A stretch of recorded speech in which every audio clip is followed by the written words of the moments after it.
more stressed, or you can think of it too as just how to support your body more effectively during stressful times so that you're healing and going into a state of healing versus your body going into the opposite, which high fight or flight state where everything basically shuts down and we lose our body's really good core healing capacity. So that's what I'll be really covering tonight. I'm going to go a little bit into the physiology of that. I'm going to go through different ideas that are support systems for you. But literally what we're looking at now is that 9 out of the top 10 diseases that most Americans face have the number one common denominator, the number one causative factor is stress. And so that goes to everything from like the autoimmune conditions, the kind of the issues that people are facing with developing more diabetes, in our culture, more heart disease, but even, we get into like Alzheimer's. There's just such a wide variety of issues that people are facing, but the number one factor is stress. So our goal is really to help people's bodies handle stress more effectively. And so we're going to go through that. Okay, so lots of different ideas here. So when we talk about the adrenal glands, are most people familiar with the adrenal glands? They get kind of lost. We often will hear about them, and then we don't get a lot of information about what to actually do to address the adrenal glands. But the adrenal glands are 2 walnut-sized shaped organs that sit right on top of the kidneys. And so their number one function is literally to handle stress or create like a fight or flight physiology. And so there's a couple different hormones that are involved with that. So cortisol is one, adrenaline or epinephrine is the other. And so those 2 hormones have a huge impact in terms of your body's ability for handling stress, also just in terms of blood sugar and weight gain, so we're going to go through that. But when your body faces a really stressful situation, I always think of like, even if you're not doing anything wrong, but you see the red lights flashing behind you, you hear sirens. Think of the physiology that your body creates immediately. You'll feel your heart beating, your respiration might increase, you might feel tension develop in your system immediately. So that's that fight or flight response. That fight or flight response was created for caveman time. So when you think of like that basic function in your body, if you were running from a lion, you need that. You need that fight or flight physiology. So what that's going to do at a physical level is if you're running from a predator, it makes you very alert, it makes you very focused, that cortisol that's released from the adrenal glands then actually converts protein into energy. So you get energy into the muscles, you get glycogen into the muscles immediately, so you have the fuel to respond to something in a very quick fashion. So that's what it's designed. So designed for, and as you go through that, then what do you actually feel is just like we talked about, heart rate increasing, respiratory rate increasing, your blood pressure increasing. That's going to allow your muscles to be real tense and ready to go, run from whatever it is that you're dealing with. It sharpens your senses, but the other parts of what it does in that response is it really slows down your digestive tract. It shuts down reproductive function. And how you can think about that is if you're dealing with a really stressful situation, or if it was that you were actually running from a lion, do you really need to digest your food well in that situation? Probably not. You just need energy. You just need energy at that moment. You need to be able to run to escape whatever it is or fight that situation. So digestion shuts down, reproductive function shuts down. And so that's a big part of the response. But the other parts of it, that cortisol does some really good things too. It can really influence your memory. It can actually improve memory for a period of time. It can influence your mood. It can affect your clarity of thought. So there's some things that are really helpful for cortisol. It needs to, that kind of a response needs to happen at the appropriate time. The difference is that people are running into now is that how many of us really deal with that kind of a situation where we're going to run or fight fight something? We don't. So that it's designed for that, and our bodies mount that response when we're in a stressful situation. But what do we do instead? We sit at a desk. We deal with stressful situations. We're basically not running. We don't have the fight response. We don't have the flight response. Our bodies mount that physical, chemical response, but we don't do anything to burn it off. So how that response was designed hormonally is that as soon as the cortisol and the epinephrine levels were increased, you would run and burn it off, and then your body would return to a state of normal. But now we don't do that. So we're in that stressful situation, but those hormone levels remain high. unless you go and physically burn them off. And so what we see more and more now with people is that because they're maintaining this very high stress level, both chemically, physically, mentally, those hormone levels remain high, and it's affecting us in a negative way. So the negative part of that are a couple different things. So if your body is shutting off in those stressful kind of situations, if it's shutting off digestive function, if it's shutting off reproductive function, and people are living like this for long time periods in that fight or flight chemical response, any idea of what kind of things people start to deal with? Digestive issues, we see it all the time. We see more and more people with IBS and with heartburn, and they're chronically constipated, or they've got chronic issues with diarrhea, or they can't digest nutrients well, they're not absorbing nutrients well, their bodies are just kind of going into a degenerative state. That's one thing that we start to see more and more of because of that high stress level. The other thing that you start to see is more and more hormonal issues. So for women, they're dealing with higher level, more intense symptoms of PMS, more issues with their whole cycle, more mood swings and those types of issues. But the other thing that you start to see for men, it can be prostate issues are starting to develop, becoming more and more common. So in terms of like the long-term health issues of just having to maintain those really high stress hormone levels, it can start to affect us really negatively. So that's something that we really want to start to address. So when we talk about adrenal fatigue, that's what happens when your adrenals are so burnt out because they're constantly trying to mount a stress response. And so what people start to notice is that a lot of people go through weight gain, they might feel tired all the time. They might, it's real common to see people with adrenal issues wake up at 2 or 3 in the morning and not be able to go back to sleep. They're just wide awake. They don't sleep well, they don't have a great quality of sleep.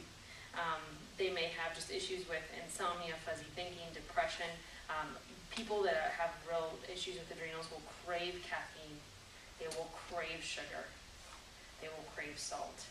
Everybody's a little bit different, but salt and sugar are the big ones, and they'll just physically need it to keep going through their day. Same with caffeine. People become really sensitive to loud noises. So they walk into a room or someone walks in behind them and they just taps them on the shoulder, and it's like the world is ending. Like they get so startled by that. There's a real startle response going on there. They're just very sensitive to those types of issues. So as that happens, if nothing ever really changes the situation and adrenals become more and more depleted, it can lead to something called adrenal exhaustion, and that's just a whole nother level. All of this, your body, we're going to talk about ways to heal this and really work on it. But one of the things I want you to realize is that this takes years to develop, and it can take years to change. But it's really important that people address it, especially as they start to age and they get more into the menopause years for women, just men as well. But if what happens is because the adrenals are your backup hormonal support, what happens then if, like, by the time you get to your 40s and 50s and your body's trying to use the adrenals for backup hormones when everything else starts to decline, you don't have any, or your body can't use your adrenals for that function. So that whole process of menopause can be even more difficult for women. So literally come on in there. Come on, there's lots of spaces for you. So as you go through that, one of the things that people often realize is that it can be good or bad stresses that can affect you. So I've had people come in with adrenal exhaustion or adrenal stress going on in their system, and they're like, well, pretty much everything that I've been stressed about is a good thing. Doesn't matter. It's still physically how your body responds to the stress. So even if it's like, oh, well, I got married, and then I had a baby, and then I did this, and I changed my job, and then I moved. They're all good things, potentially, but your body still creates that chemical response of that stress. So it doesn't really matter if it's good or bad. It's chemically how the body's interpreting it, what's really happening for that person. So again, these people that have the adrenal issues, they crave caffeine. They often will crave sugary things or salty things to give them quick bursts of energy. And that's how they start to survive basically on a daily basis. So one of the things that you want to do, if that's you, is start to change how your body, basically start to become aware of the pattern and then change what you're fueling your body with. So what that means is if you're constantly craving caffeine, what happens when we drink caffeine? is. Yeah. Well, yeah, and your body mounts that response. It mounts a stress response. You increase levels of cortisol. You get that quick burst of energy, but what happens after a couple of hours? You crash. And so that's the normal adrenal response, is that your adrenal glands will mount the response for stress and then they lower it. So they're constantly working to create some level of balance within your body. So one of the things that I really suggest is being aware of that craving for caffeine. If you want to go cold turkey, go for it. I did it. It's really not pleasant. But you can do, I mean, it's you're very capable. Everyone's really capable of doing that, but don't be surprised if you get really nauseous, if you feel really miserable for a period of time. I think for me, it took probably a good 4 months. And every night, I didn't notice really, I was tired in the morning. I didn't notice much of a change. Every evening, I would just feel like vomiting. I mean, it just was awful for probably about 3 or 4 months. So what I suggest instead is to not do it that way, but instead start using like green tea. Or if you say you have 2 or 3 cups of coffee in the morning or whatever it may be, that you start adding in a cup of green tea to substitute. Eventually, what that does is caffeine, or the amount of caffeine in a cup of coffee is 90 to 100 milligrams. The amount of caffeine in a cup of green tea is about 30 milligrams. So you'll still get a little bit of that increase in energy or alertness or whatever your body's used to, but you'll be able to really kind of convert that over in time. So something to really work on is that caffeine level. We're trying to balance everything out as much as we can. So the other thing is that I think network care is really helpful with this, but you want to become really aware of what your body actually needs. If most of us are in the mindset of pushing it constantly, so when you actually feel tired, maybe you really should take a nap versus have a cup of coffee or whatever it is. Actually giving yourself permission to rest. And that's a whole change in terms of mindset. So literally I've had people that are able to lose weight or just be able to rebalance their system just by taking a 20-minute nap every day.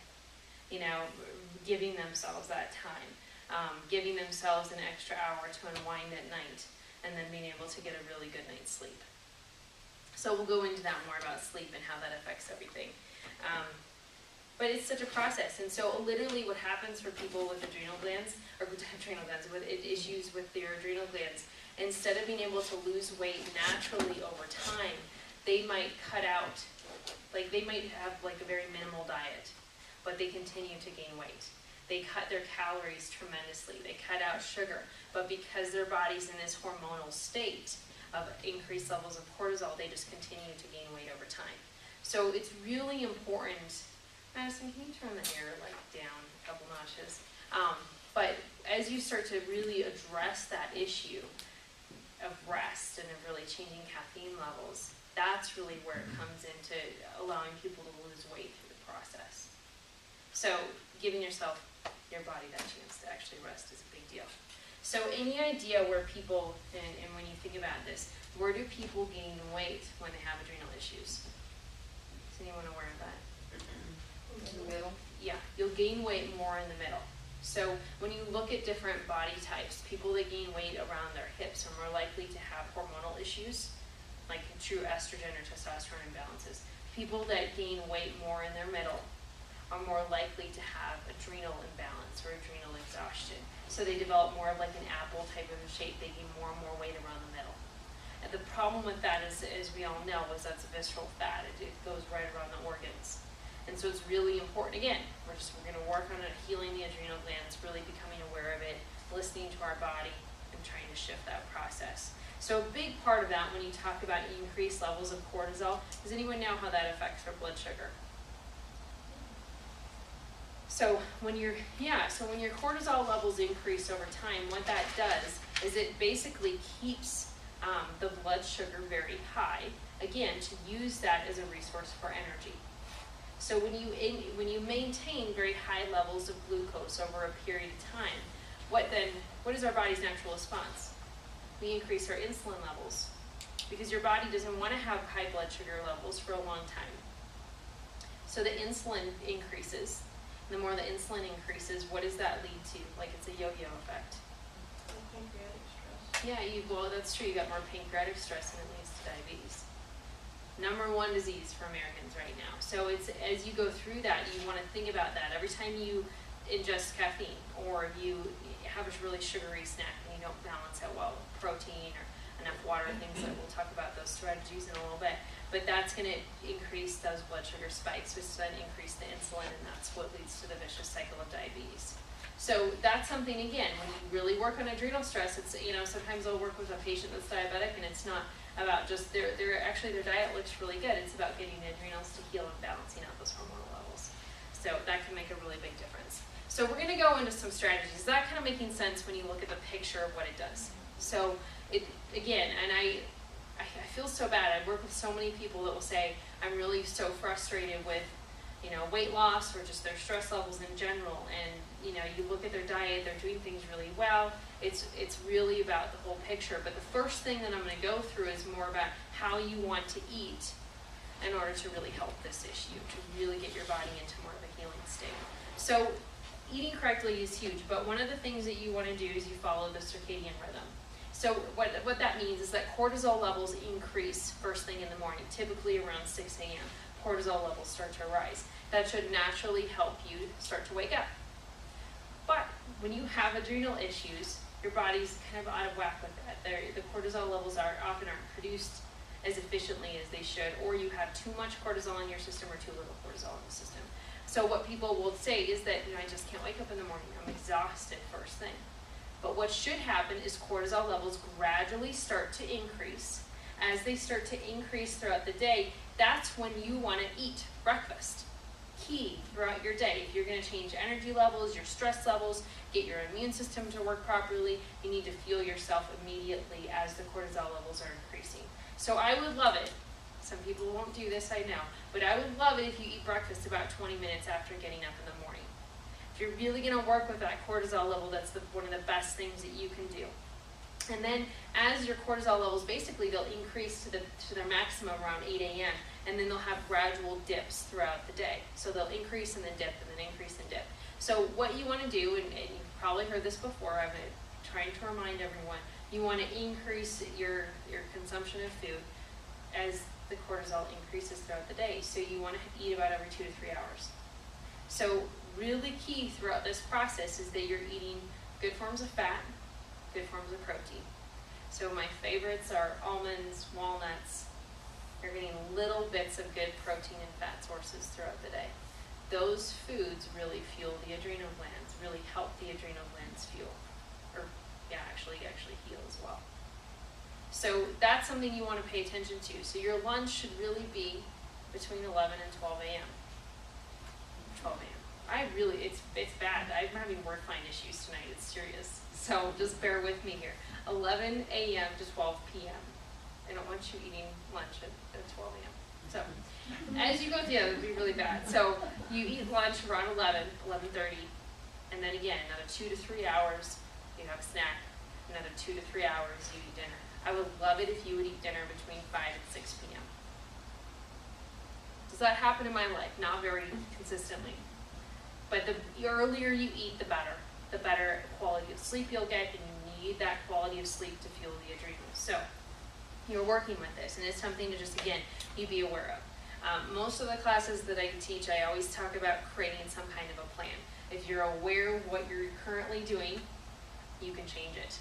If you don't have an awareness and you're just living in this stressed out state constantly, it's really hard to create any kind of a change. So you work with that as time goes on, and you really work with your body through that process.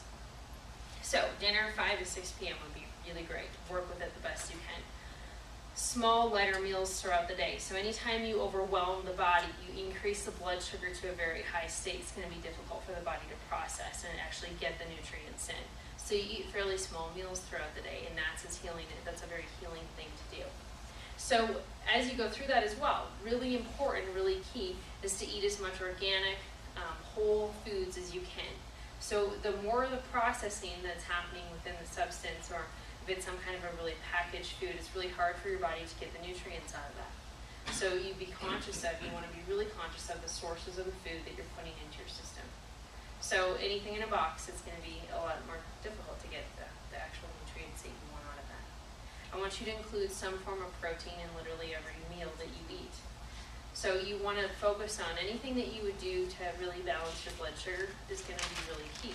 So I've worked with diabetics in the past who've been told literally, it's always fascinating to me, that they can't eat any protein, or they can only eat protein, they can't eat any fruit, they can't eat hardly any vegetables, they can't eat any carbohydrates. It's not a good idea for anybody to eat that way. But same thing with the adrenal glands, is you want to make sure that you've got some form of protein. You can eat fruit, you can eat, if you want to have a piece of bread, have a piece of bread. But it's really balancing that with some form of protein whenever you have that meal, some form of good fat. So I'll talk a lot about nuts. I want people to eat more nuts. It's such a great source of fat, a great source of protein, but that's something that's really healing to the adrenal glands, and it's going to keep your blood sugar as steady as possible throughout the day. So other things that I think are really helpful is, when you kind of look at your week and you're planning things out, planning is really key. So most of America, they get home at the end of the day, they're exhausted, they don't really feel like cooking, and what do? They get fast food, they get whatever. So you really want to be planning ahead. People are about, the research shows that people are anywhere from 40 to 60% more successful in creating a nutritional change if they actually plan ahead. And so actually thinking about what your week is going to be like, maybe on Sunday or Saturday, you get your groceries and you actually pull out recipes, you plan ahead what you're going to do. We do a ton of cooking ahead in our house. And I also use a slow cooker or pressure cooker a lot. So there's some things like that are just like basic strategies that you can use to start to make sure that you're eating a good meal at the end of the day, even if you get home and it's been a really crazy day. So any comments that you guys have on that so far? Anything that you want to add? So you have dinner about 5 to 6. And what about That would be later on? great. We pretty much do, but we're starving. At the end of the night? Yeah. So again, you use that rule of like some form of healthy protein, healthy fat, a handful of nuts. Mix in some cranberries and be really wild. I know. No, it's, all that kind of stuff, it's a really practical question. I think it's just really being aware of your body. At night, your body is going to go into more of a healing state. You want your body to do healing and repair in the evening. So it's really important that you give yourself, what do you use for healing and repair? Protein, good sources of fat, omega-3s. So you want to do that at the end of the day. Those are the types of foods that you want to add in at the end of the day. So like if you do eat meat and you're planning out your day, then you might have you might have chicken, or you might have a free-range steak or something like that. At the end of the day, your body's going to use that protein for healing and repair. Or you plan out your meals. You've got good sources of beans and nuts and partial proteins. Combine them appropriately so that you're getting a good source of protein at the end of the day. Really key. If you're going to do more carbohydrates, you do them more in the beginning of the day when your body's trying to energize itself. But again, you always add some type of healthy fat and protein to that meal. So just really looking at it and evaluating.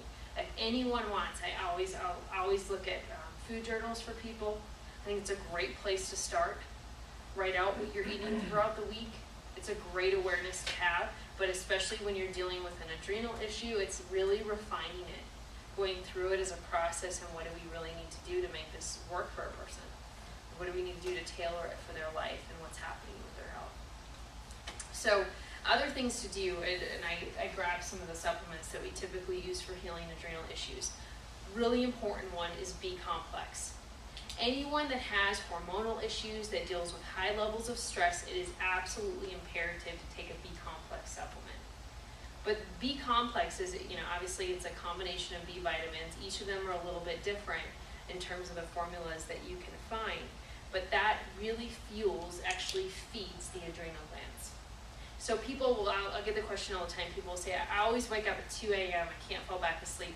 We'll start with B-complex. And then we'll start getting that into their system on a consistent basis. But that's my #1 supplement for adrenal issues.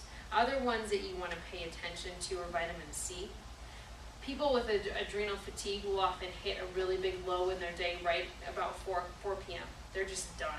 They're just exhausted. They might feel really fuzzy-headed. They can't think straight, and they're just exhausted. It's hard to think about it even completing the rest of their day. So one of the things that I will have people do is take chewable vitamin C, or if you can find the Emergency that doesn't have a ton of sugar in it. I know there's one of the formulas that doesn't have a lot of sugar in it. And you consume that right about 3 to 4 p.m. That's gonna fuel, again, give your adrenals immediate fuel, help you get through the rest of your day. So whether you're doing that, go ahead, Betty. The B complex, does it matter what time of day you take it? Good, thank you for asking that. A couple different things. It's good to really get most of it in the morning. So because B complex is such an energizing supplement, it's just so full, it's antioxidant, so you want to do that more in the morning.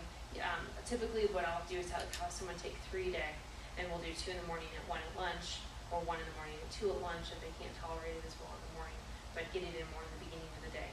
When the adrenals are really struggling, taking that in the evening is not a helpful thing. It's too much for that person's body at that time of day. How many So I guess milligrams for that many? So it depends, it really depends on the formula, but this one, obviously each of the B vitamins is a little bit different, but what I will typically do, like this is 1 capsule is a serving size. I'll often, if someone's really struggling with that issue, I'll have them triple that. So it depends on the supplement that you're using. But if Okay. you ever want me to look at something and I can figure out exactly for that supplement how much of it you actually want to take. Yeah, I have like a B100. I think it's the Now brand from Southern Guys, so I'm not sure what all the. Yeah. But I only take 1. I'm cool. If I take too many, I'll just be all over the Too place. much for you. So, Yeah, and so you want to pay attention to that, but it just depends on the actual formula. what about time of day for like vitamin C? So the best thing, I mean, again, you can take vitamin C in the morning.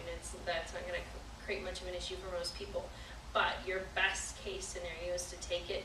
It's kind of like, especially the chewable vitamin C or the kind that you're drinking. The great part about that is because it's already broken down, your system can use it immediately.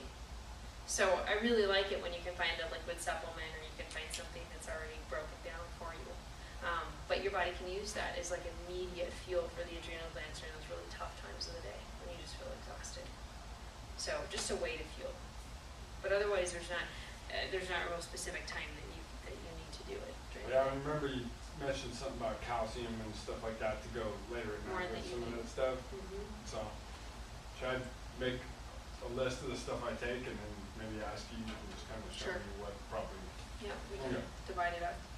So other things that you want to pay attention to, magnesium and vitamin E are both really helpful for healing the adrenal glands. And your trace minerals. So you can find mineral supplements and you can find combinations of minerals, but most people take a multivitamin, but they don't pay much attention to the actual minerals that they're getting into their system. So that's, again, it's just looking at what you're currently doing, and if you want any help with it, I'll gladly look at it.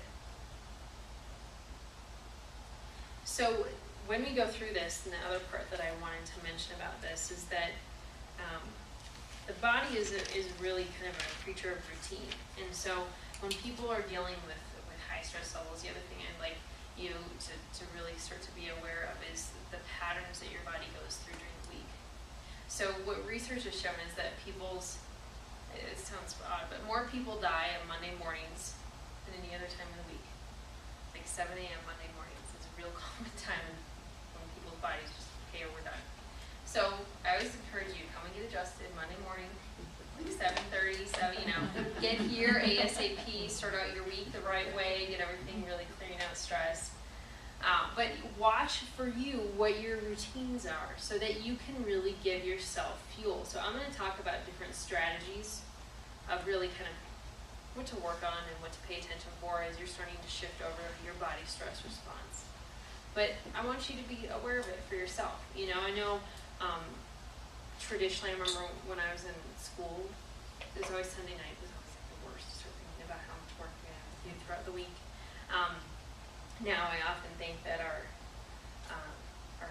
Wednesday nights or Thursdays are a really long day for us, so it's always like, Wednesday night, that's not going to be so much fun. But it works. But it's really being aware of that. And the reason I say be aware of that is because what I would like you to consciously do is start building in time for yourself before the stressful times. So as you become aware of that, so if you start to see patterns developing in your week, so maybe Fridays are really whatever you have going on Fridays, it's a really stressful day for you. So Thursday you plan something really nice for you. It's a crazy, it's kind of common sense, but at the same time most of us don't do it. So again, it's just becoming aware of looking at your routines and what's happening for your body. So as you go through this now, so we've talked about making sure you've got plenty of protein, making sure you've got plenty of good fats, the supplements that you want to add into your diet. Other things, drinking plenty of water. You want to be fueling yourself throughout the day, and most of us don't drink enough water. So take your body weight, divide it in half. That's how many ounces you want on average get. That's your minimum. So you make sure that you're fueling yourself in that way. You look at your caffeine consumption. You try to decrease caffeine. You switch it over to green caffeine or green tea. Start to change those levels as well. Another part of it, and this is just how network care really fits into that, is you want to change your body's stress response, the pattern that it goes into when it's stressed.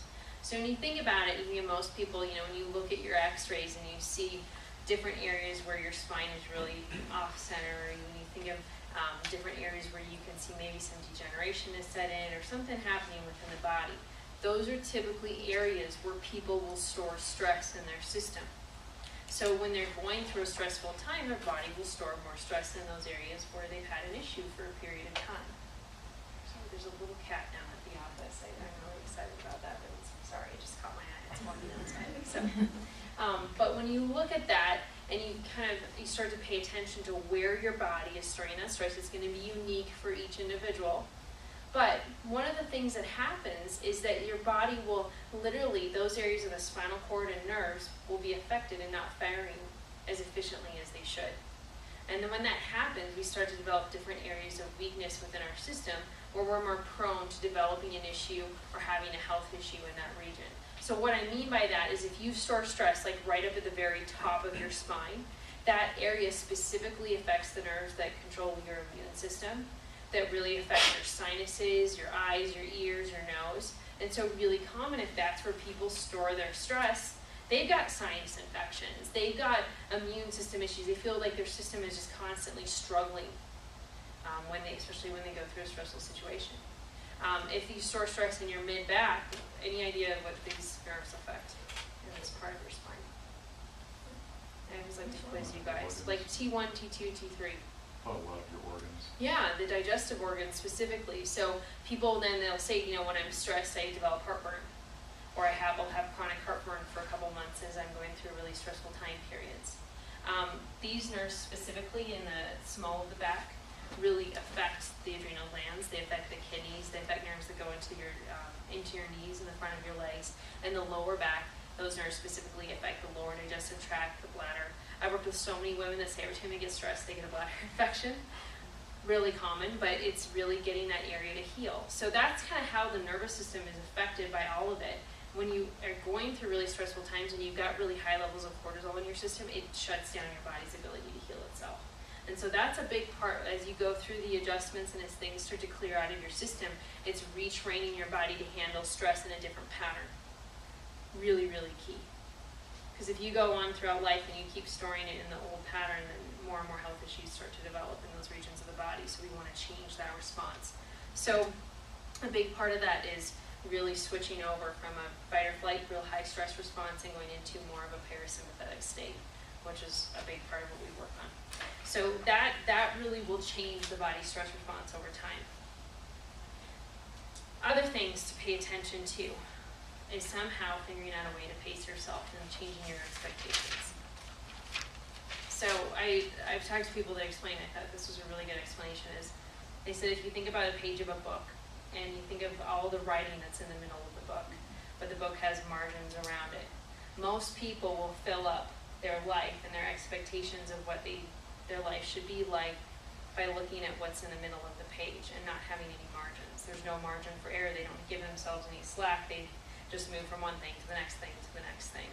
So it's thinking of your life as a life with some margins in there, to be able to give yourself that space. That alone, changing that mindset, I think is one of the biggest helps in terms of shifting over the adrenal response. Most people are like, I was like, get the look, really? I don't know if I can do that. It's okay. But it's also giving yourself time to unplug. So one of the most common responses I hear in terms of people not being able to sleep is that they're wired at night. They have a very long, stressful day. And when you're dealing with an adrenal issue, it's very common to feel exhausted all day long, fuel yourself with caffeine and sugar, and by evening, then what happens? They still got the caffeine in their system. They're completely wired and now they're awake. And so they live that kind of chronic cycle. They don't get a good night's sleep. They don't get good rest. They're constantly wired. They're still thinking and they can't shut off at night. And then in the morning, they're exhausted because they didn't sleep well, and so they fuel themselves with caffeine and sugar, and they go on to the next day and they don't sleep well again. So it's really important to give yourself about an hour before you need to go to bed, before you know when it's time for you to go to sleep, to actually give yourself a chance to unwind.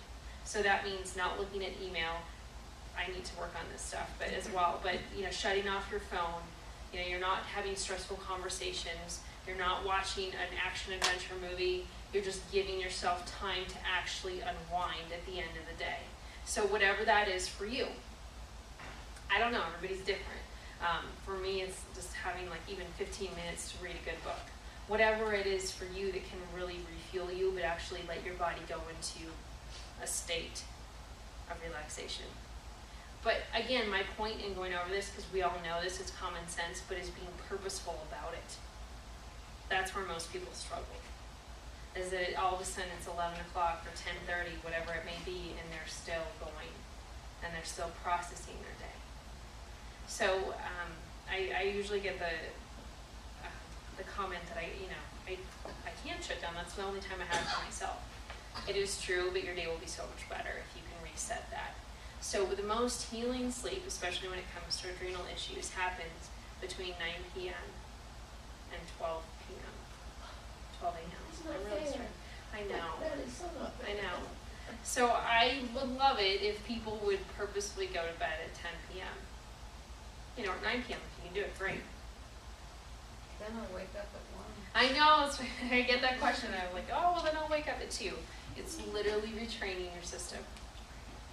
The healthier your body gets, the more you start to incorporate the B complex, and as your adjustments really start to heal things, it will start to change that balance. But if you are the person that goes to bed at 10 p.m. and then you wake up at 1 or 2 a.m., again, we need to work on the adrenal glands. It'll get there. Go ahead, Thyra, what were you going to say? Oh, I was just thinking we'll have to move to a time zone where the news comes on other than 10 o'clock. Because nobody will see the news regardless. Yes. They see it at 5 and it's That's like, true. Yes, I'm not good at watching the news. I can't watch it before I go to bed. Right. But you do whatever you dream about can. all the bad All the stuff. bad stuff going on in the world. I agree. So, but yes, and there is 9 o'clock news somewhere. Right. You know, There is one here. yeah, you can do it. So again, it's just working on your quality of sleep, but that's what changes it. Is again, be mindful and purposeful about it, creating a plan. And literally, as we all know, that people who really change their levels of sleep and can get good quality of sleep are the people who successfully will be able to lose weight, they successfully be able to really get their bodies into more of a healing state. Exercise wisely is my next thing. And the reason I say exercise wisely is because if you do really intense workouts, like people that run marathons often have horrible adrenal stress issues. Because that type of really intense exercise for prolonged time periods stresses the adrenal glands. So I'm really happy with you walking and biking, and I want you to move and I want you to exercise. I just don't want you to go into it. When you're dealing with this type of an issue, you don't stress it too much. So like starting out with like 3 or 4 20-minute walks throughout the week would be great. Increasing that over time. The new recommendation for exercise is that we exercise for 5 hours a week. 5 times for 60 minutes. That's a lot for someone when either they're starting out or when they have really high stress in their system. So you build up to that. You build up as much as you can, but you gradually work on that issue. But exercise is really key. And when you think about it too, when you have a lot of fight or flight stress, exercise will burn that off, just like that's what the response is intended to do. So I intentionally encourage you to design something fun into your life. So the next one is to actually play in some way. As an adult, do something fun for yourself each week or each day, whatever you can. I said it in one class. I said, well, each week I want you to do something fun. And I had someone raise their hand and say, really, each week? Because I want to do something fun every day. Depends on what your life is like, but do your best. But I encourage you, again, be intentional about it. You want to create some joy, create opportunities for joy within your life. Breathe. So most of you have been to the classes that we talk about breathing and really breathing in through your nose, out through your mouth. That changes the stress response immediately. So one of the things that you think about is literally even setting a timer at your desk to force yourself to breathe. In through the nose, out through the mouth. And I'm being very, again, intentional about this. And the reason that is when you're in a really high fight or flight stress state, or even if that's your chronic state, because you've been there for such a long time, one of the things that deep breathing does is it will switch you over again into that parasympathetic response. So you probably wondered, when you first started getting your adjustments and we told you, well, breathe in through your nose, out through your mouth, feel your spine move with the breath. That's a big part of it. We're trying to change your body into more of a parasympathetic state instead of the high fight or flight state. So it's something, though, that typically as people go on through care, they'll notice that when they're not breathing and become more and more aware of it, and they'll start to intentionally breathe throughout the day. So to change that response, though, and to teach your body that response, it's something that I really want you to do on a daily basis. You breathe in through the nose, out through the mouth, at least 4 times. But set a timer if you have to.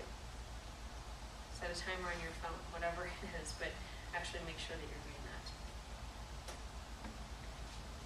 So, as you go through this and you're kind of looking at the material, or you start to look at your notes or what we're talking about today, can anyone think of challenges that they've experienced or things as they've tried to heal adrenal glands or to work on their stress levels, or there challenges that you faced that you're okay with, asking a question, or any ideas that you guys have, or struggles, things that haven't gone that way that you wanted them to.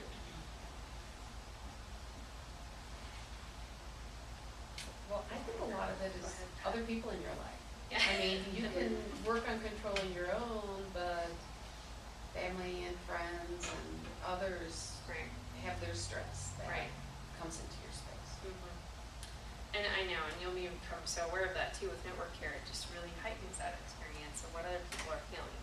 And I get that. And it kind of comes back to one of the things is one of our coaches told us a long time ago was that, you always want to you want to build peace within your life versus constantly dealing with stressful situations and putting out fires. And so a lot of it's such a good comment that you made, because that as you're looking at this whole system, I often will use that as like an affirmation. I'm building peace. I'm creating opportunities to build peace in my life. Otherwise, sometimes I'll feel like I just go from thing to thing to thing to thing to thing, or you're dealing with other people's stresses or that type of thing. So it's kind of like giving yourself a reserve by eating appropriately, by giving yourself time to exercise, by giving yourself time to do something good for yourself each day, whether it's 15 minutes or an hour every other day, whatever it is. But it starts to build your level of peace so that you can handle those situations and they're not interpreted by your body as a fight or flight stress. So I'm glad that you mentioned that. But it's just you keep building the reserve. And so many of the things that we do, people will ask, what kind of things do Scott and I do consistently? And it's the things that we've built into our lifestyle that we do consistently that make the biggest difference. So like if, I'm sure I don't know if other people have gone through those time periods in their life, but maybe they're not exercising, or they exercise like once a month, and then it's like, then they get in a couple times the next month, whatever it is, but they never get that consistency in, and it's the consistency that makes the biggest difference. I'll have clients who are driving from, way across the city, and they'll say, well, I can't get here as much as I need to during the week, but I can get here once a week, and I can do it consistently. That can make the biggest difference, is the consistency. So again, it's like you're building a reserve. Really good comment. Go ahead, Thara. I'd like to pose something else that we can change, Mm-hmm. and that is how we phrase what we say. That's very If true. you're not familiar with general semantics, look up like I think his name Kayakawa, Okay. or Count Alfred Korzybski, Okay. or there's a lesson, trying to think. It's been a while since I've studied any of this, but how you go about doing it is not to use the verb to be.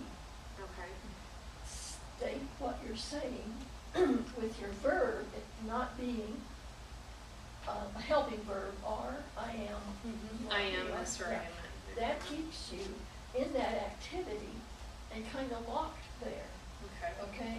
It's one way to look at it. Another way, instead of, and this is what when I have trouble with a lot, is how to say what I want, like an affirmation. Mm-hmm. And even right now, my mind's totally blank. I'm not thinking of an example.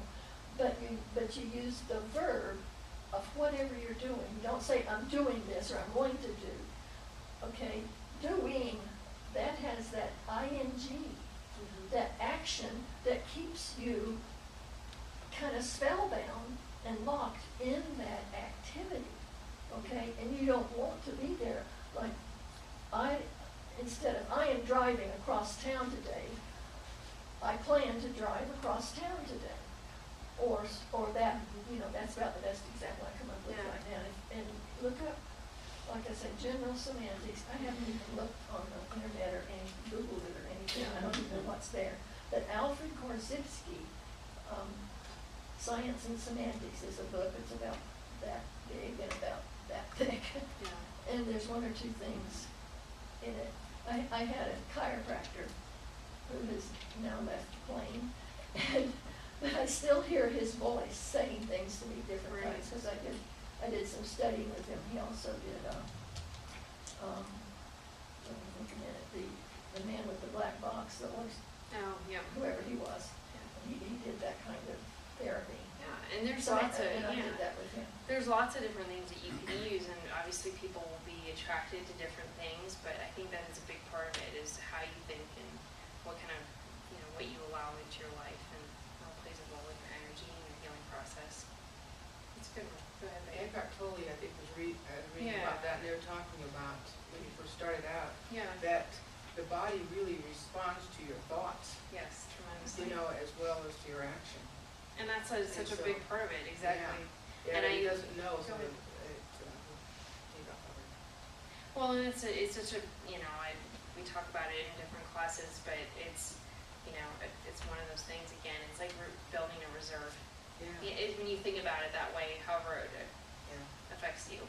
But that spiritual piece, or whatever people want to think of it as, is a big part of the healing process. He talks about you could be in a warm, comfortable bed and still get your heart rate up. Get your thoughts are Stress, thinking exactly, I know. Well, and you can I get know. yourself worked up by saying, I am so stressed. I am Yes. so overwhelmed. Right. This will never change. Right. Yes. Yeah. No, I think, really the whole point is, it's amazing as adrenal issues heal and people's blood sugar comes back into balance, it changes their healing capacity. People are able to lose weight, people are able to get their energy back, they're able to have more clarity, be able to think more clearly, obviously. But it can make a huge difference. But I guess one of my points in that is that all of those steps and everything we talk about today, it's kind of about creating a plan for yourself, individualized for yourself, and doing it consistently and giving yourself time. The healing can take place in a number of different ways, but rebuilding just the physiology of the adrenal glands is just a process, and it just takes time, and you just do things consistently. So good luck in it all. Yes, Donna, go ahead. A couple of years ago, I went to my dentist right after New Year's, and the dental hygienist that we've used for a long time, I asked her what her New Year's resolutions were, and she said, well, I only have one, and that is to get rid of toxic things in my life. That's a good And one. she said, toxic Toxic people, toxic toxic situations. situations, everything, that doesn't add, that just detracts from the rest of my life, just walk away from it, get away from it. Yeah. That's really brilliant. Yes, it is. It is. It is. So, yeah, again, And you can't always do it, but when you can, walk away from it. so, and I think all of us, everyone's kind of had ideas in a real consistent kind of a area. But it's really just building peace in your life in different ways. Different ways to do it. But I think what I love about the process and about when we go through these classes, it's just becoming really aware of what you are doing. what's not working for you, what is working for you, writing all of it down so that you can literally see it in front of you and create a plan. It's a lot easier to follow through. Go ahead, Mary. I have found that since I have been coming here, well, actually, I find when I moved down here and everything, that giving myself permission to be good to me and to look out for me and to do things that are good for me has Awesome. made such a difference in my life. That's awesome. And I love it that you bring that up, because the research on network care shows how it really enhances someone's sense of well-being. And they looked at that in different aspects of what their self-esteem is like, what their physical symptoms are like, what their, how they interpret the world, how they handle stress. And what they showed is that most people will notice huge shifts in every single category of well-being. So that's wonderful, and that's a big part of it. And then I think there's always things that people can do to refine that experience as they go through it, piece by piece. And I love that. Permission to do good things for yourself. It's very healing. Anybody else? Go ahead, Question, Jen. how does alcohol affect?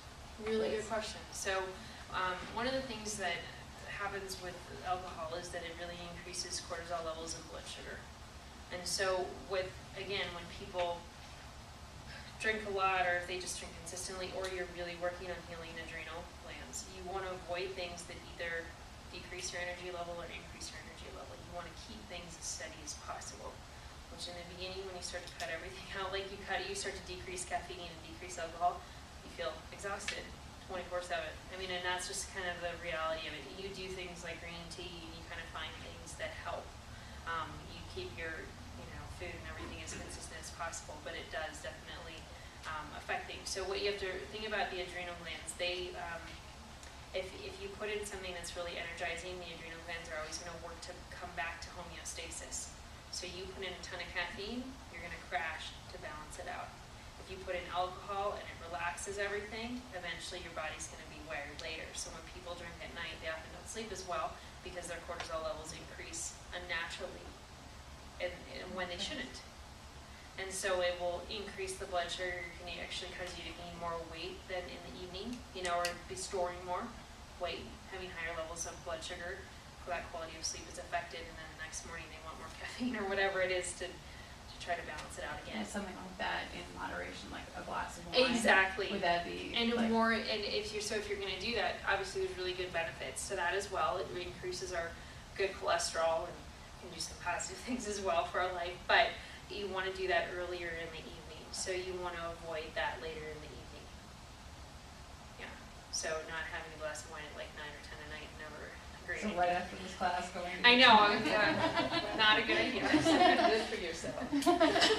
I usually think of that as doing something good for That's myself. right, I know, Oh, yeah. So, again, like 6 p.m. with dinner, when you're doing a really good job of eating your dinner at 5:30, that's when you have your glass of wine. But really good question. Go ahead, Donna. Well, I drink very little, but once in a while I will think that a glass of wine will be good in the evening, and it tends to keep me awake. Yeah, and that's the thing. So anytime, well, because it depresses, so when you look at the chemical balance of the adrenal glands, anything that either increases energy level unnaturally or decreases energy levels unnaturally, the adrenal glands will always then mount the chemical response to create homeostasis, return you back to that normal, even balanced state. So alcohol then is going to crash energy levels, but your body needs to return to a state of normal. So we'll increase energy levels unnaturally. So that's why, if you have a glass of wine at 7 p.m., at 10 p.m. you might be like, I just can't fall into a good sleep. I can't relax enough. It's because your body has gone, tried to kind of compensate, so it goes up too far instead of coming back to that balanced state. Yeah. So, avoid it. On the other hand, if I have a cup of coffee at 8 o'clock, You might crash. Yeah. Fascinating. So that's when you really want to work on healing the adrenal glands. So yeah, and that's very common. People that they become so addicted to caffeine and their system is so out of whack in that way. They can often drink their body doesn't even respond to caffeine. That's when it gets really bad. So, B vitamins, B vitamins, B vitamins, adjustments, B vitamins. Gradually rebuild it. You were talking about vitamin C Yeah, for 3 to 4 actually. yeah, Would that be an alternative to caffeine yeah, at that time? literally. Yeah, I mean, so you want to try to avoid the caffeine around that time and then start giving your body direct nutrients for the adrenal glands. So other things I didn't really talk about are like your dark leafy green vegetables. When you look at, giving yourself as many antioxidants as possible, you're giving yourself natural sources of energy, which literally what I use is I use this around 3 or 4 p.m. because that's when I personally will crave sugar. I'll want something sweet, and I don't have like a good level of control, and I'm tired. I just kind of hit a low. And so I'll take the dynamic greens at that time, and it's full of antioxidants, and I'll add it in with like, I put in like almond milk or coconut milk or something. I do a scoop of dynamic greens. I might do a scoop of like a rice protein powder, and then I'll do like tons of frozen blueberries and frozen banana or something like that, and make that into a shake. Awesome, and then I'm not craving anything. So that's what I use, but you can use vitamin C. I mean, you give yourself antioxidants at that time, and that again, it helps you kind of get through that craving, that time period. That's a really good question. And then if you can avoid the caffeine at that time, then you're allowing yourself to gradually, those cortisol levels to gradually decrease through the night so that you can go into a really nice night's sleep, good restful healing sleep. Can you tell us when protein is digested in the body, or when the body Yeah. finishes digesting protein? There's a couple of things out there that are saying that you shouldn't eat protein, say past 2 or 3 p.m. because there's I'm not sure if this is an 8-hour time, but anyway, like at 10 o'clock, and the body shuts off the digestible protein and goes to doing something else for you. Right. And now, I don't know if this is right. Well, or not. the tough part about it though is, your body, there are people who don't digest protein well, period. I mean, they're just because their body's been under such amount of stress for such a long time period. We talked about how that really shuts down digestive function. And so when that happens, then they're not producing the correct levels of enzymes. So it's difficult for their body to break food down, and then difficult to absorb the nutrients. But the problem with it is if you stop eating protein around 2 or whatever, that your body naturally needs levels of protein to go into that healing state that you're going to do at night. And that's, if you're getting a really good, deep, restorative sleep, your body should be in a very big healing state at evening. So you want to fuel it with protein around that time period. If your digestion has been shut off for a long time period, you can use enzymes. You can, actually take an enzyme supplement to help your body digest it more appropriately. But I'd like you to eat protein at night. What about legumes? Yeah, great source of protein. Just combine it appropriately. Legumes? Oh, Yeah. Betty's your expert on that. So it's just balancing out, use your partial proteins, that's awesome. But just balance it I out. don't know if this info was about meat protein.